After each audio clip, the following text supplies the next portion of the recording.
Este vídeo é dedicado especialmente àqueles que não sabem mais o que fazer diante de um mundo tão corrupto, que não conseguem mais encontrar pessoas justas, pessoas honestas, que não conseguem mais encontrar uma luz de esperança no fim do túnel, porque muitas pessoas já passaram por isso. Pessoas têm sofrido depressão por causa disso, inclusive pessoas do meio cristão, pastores, líderes cristãos, cantores gospel, têm passado por situações terríveis do ponto de vista espiritual, por verem que aparentemente o fruto do seu trabalho, de que o resultado de tudo aquilo que eles têm feito, de tantos investimentos, de dinheiro, de tempo, de ter se dedicado de corpo e alma àquilo que fazem, mas não vem resultados assim imediatos ou aparentes. Então tais pessoas entram em depressão, ou então acontece delas acabarem sofrendo perseguição. Pessoas que fazem alguma coisa para Deus, ou mesmo aquelas que não pertencem ao reino de Deus, pessoas que se dedicam a alguma coisa e que acabam sofrendo perseguição por causa disso, e as pessoas desanimam, muitas até tentam tirar a própria vida. Muitas pessoas desistem de viver. Isso aconteceu até mesmo com servos de Deus, até mesmo com profetas, como aconteceu com Elias.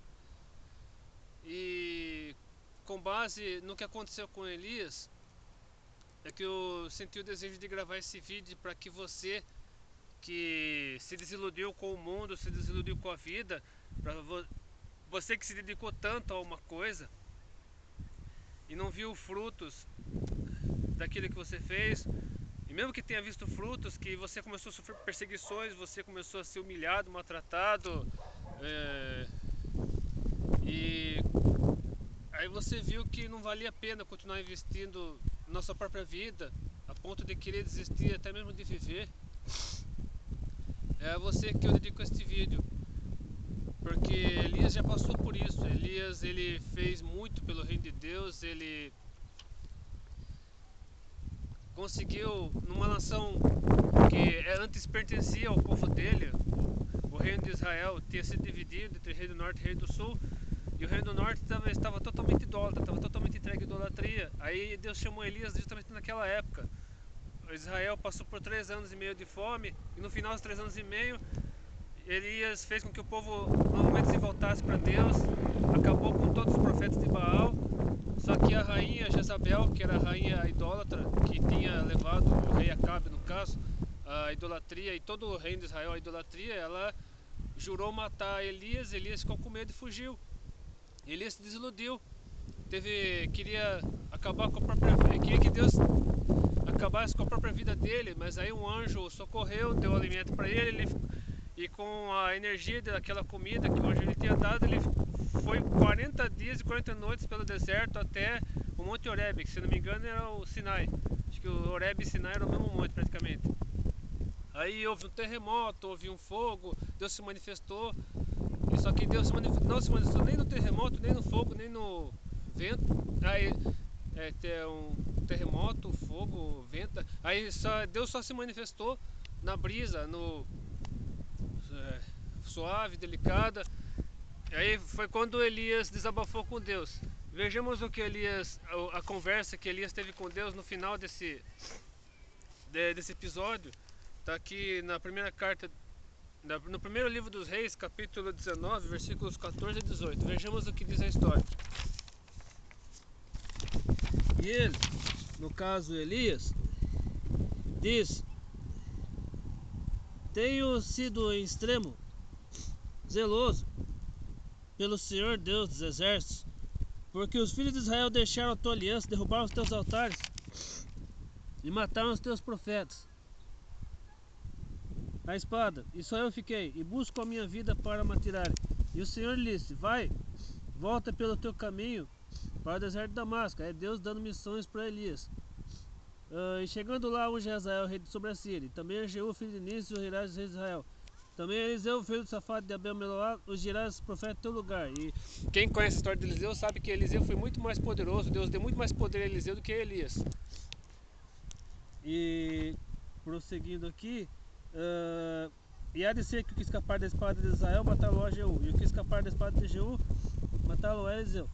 Também deixei ficar em Israel 7.000, todos os joelhos que não se dobraram a Baal, e toda a boca que não beijou.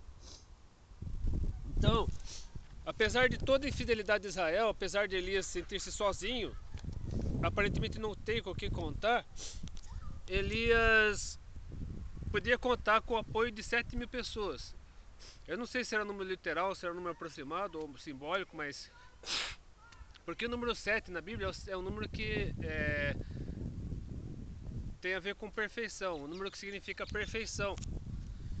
E seja esse número de 7.000 simbólico ou não, ou literal, mas de uma certa forma havia ainda muitas pessoas fiéis a Deus, que estavam escondidas, obviamente, que Elias não conhecia ou não conseguia ver, mas essas pessoas Deus estava designando, estava separando para ajudarem Elias no ministério dele.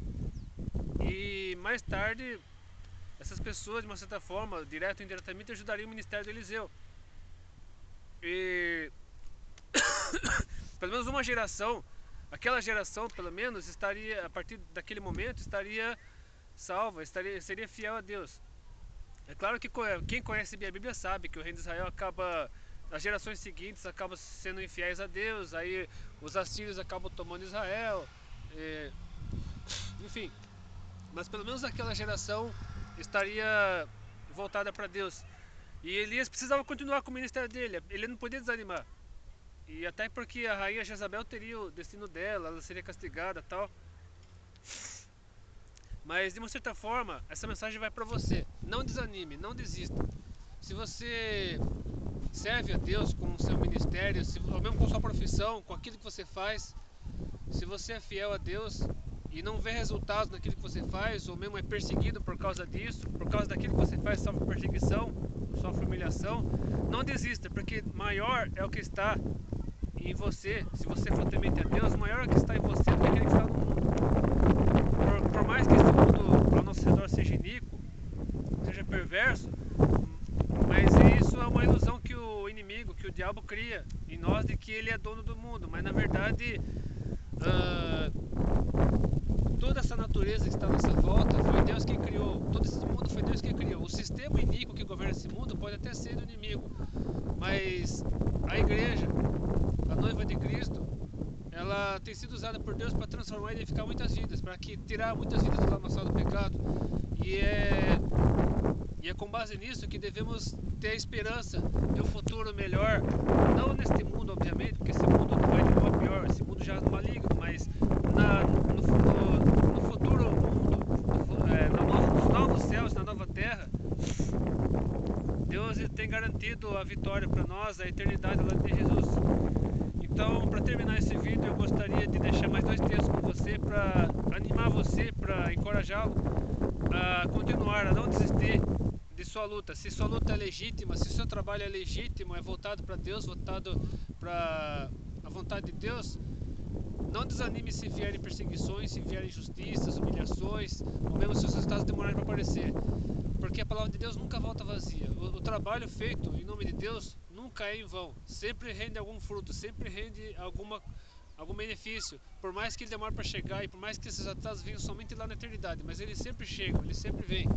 E vidas são transformadas, vidas são salvas e você não está sozinho. Lembre-se bem, você não está sozinho. Existem outras pessoas que, por mais que estejam distantes de você, mas as pessoas estão orando com você, estão trabalhando com você e por você, em algum lugar dessa cidade, desse país, desse mundo, em prol do reino de Deus e em prol do Evangelho. Então, terminando, eu gostaria de ler também o Salmo 101, versículo 6, que diz assim: Deus falando com o ser humano: os meus olhos estarão sobre os fiéis da terra, para que se assentem comigo, e o que anda num caminho reto, este me servirá. E finalmente o sermão profético de Jesus, porque nós estamos numa época difícil, a volta de Jesus se aproxima, mas antes dele voltar, ele deixou uma missão para nós, que é testemunhar o seu evangelho, testemunhar a sua palavra, e ele nos alerta quanto a isso. Nesse tempo, no caso, o nosso tempo, o tempo que nós estamos vivendo hoje, muitos se escandalizarão, e trair-se-ão uns aos outros, e uns aos outros se odiarão. E surgirão muitos falsos cristos e enganarão a muitos. E por se multiplicar a iniquidade, o amor de muitos se esfriará. Exatamente o que está acontecendo. Tem tudo a ver com o título desse vídeo e tem tudo a ver com o assunto desse vídeo. Mas veja só o que Jesus nos diz em seguida, no sermão profético de Mateus, no caso, 24, versículos 10 a 14. Agora, prosseguindo aqui no sermão. Mas aquele que perseverar até o fim, esse será salvo. E em seguida a missão que Deus nos confiou. E este evangelho do reino será pregado em todo o mundo para testemunho de todas as nações, e então virá o fim. Então, para que Jesus venha e resgate a sua igreja, para que Jesus possa levar a todos nós consigo para a eternidade, é preciso que nós cumpramos a missão que Ele nos confiou, que é de pregar, ir por todo mundo e pregar o evangelho a toda criatura. E se você não puder ser um missionário assim, viajar para outro país, para outra cultura, seja um missionário aí onde você está. Pregue o evangelho com suas palavras e com suas atitudes, com sua profissão também, onde quer que Deus o tenha colocado. E eu gostaria de encerrar esse vídeo de uma maneira diferente, para mostrar para você que, por mais que o mundo ao nosso redor seja corrupto, Deus tem o controle sobre a história, tem o controle sobre tudo que ocorre na humanidade. Por mais que muitas coisas aconteçam, alguns ruins neste mundo, mas não é por culpa de Deus. A culpa não é de Deus.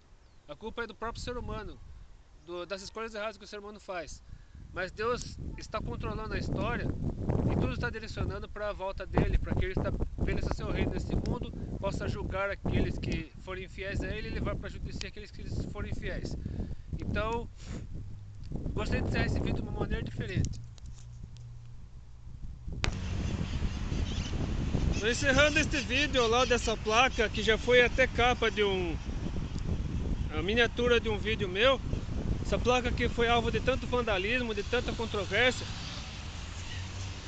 E muitas pessoas, até do meio cristão, não concordam com o que essa placa diz, porque acham que o mundo está no maligno e tal. Mas parando para pensar, quem criou este mundo? Quem permitiu que esta cidade viesse a existir nesse lugar, ao lado do rio, e pudesse se tornar a cidade que se tornou hoje? Foi Deus. E se você é cristão, você crê que Jesus Cristo é Filho de Deus e pertencente à Trindade, Pai, Filho e Espírito Santo. Então não deixa de ser verdade. O sistema que governa esse mundo pode até ser do maligno, mas o mundo, assim, físico, o universo, o próprio ser humano, foi tudo criado por Deus.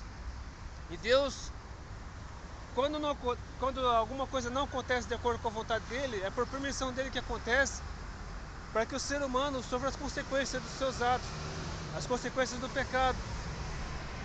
E isso não invalida essa frase de que não somente Sorocaba, a cidade onde eu estou, onde eu nasci, onde eu moro, mas todo o nosso mundo, todo o universo é de Jesus Cristo, assim como é de Deus, porque Jesus Cristo, por ser Filho de Deus, também é dono de tudo isso que nós estamos vendo, tudo que está ao nosso redor. E futuramente ele voltará a esse mundo para governar, para julgar o mundo e para estabelecer seu reino como o Rei dos Reis e Senhor dos Senhores. Então, ainda que muitos acham que essa frase não tem a ver com a realidade de hoje, mas futuramente, quando forem criados novos céus e nova terra, não somente Sorocaba, mas o mundo inteiro, o universo inteiro será de Jesus, porque ele será Rei dos Reis e Senhor dos Senhores. Então, se você gostou desse vídeo, curta ou compartilhe, adicione os seus favoritos, inscreva-se no meu canal e mais uma vez eu repito, não desista, por maior que seja, por mais difícil que seja a caminhada, não esmoreça, não desista. Que Deus abençoe e até de repente, se Deus quiser.